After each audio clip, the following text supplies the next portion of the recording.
美国之音8月11日报道，中国是联合国消除一切种族歧视国际公约的缔约国之一。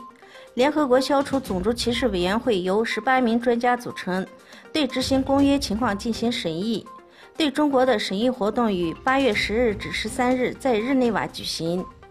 与会期间，王丹、胡平等46位中国异议人士联署呼吁，新疆维吾尔自治区正在发生骇人听闻的人权灾难。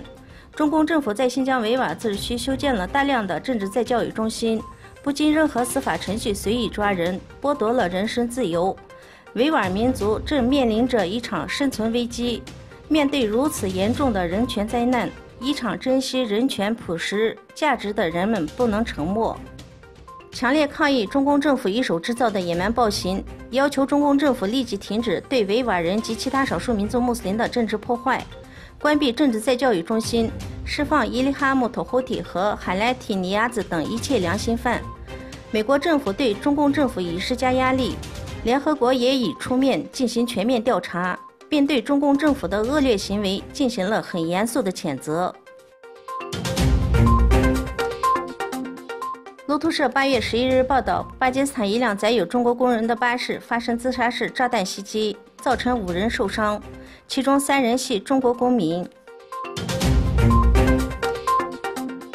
俄罗斯国防部长绍伊古表示，俄罗斯制造的武器在过去的3年中，销售量每年增长大约11%。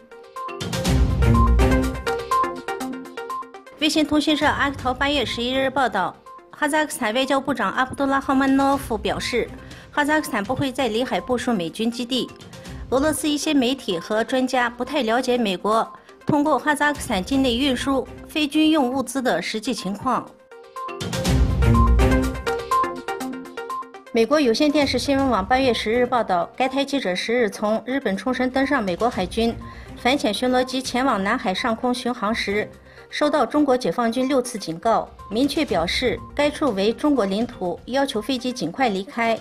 美军飞机飞越的岛屿包括朱碧礁、永暑礁、赤瓜礁以及美济礁，是中国填海人造岛屿，专门为了加强军事设施而建的岛屿。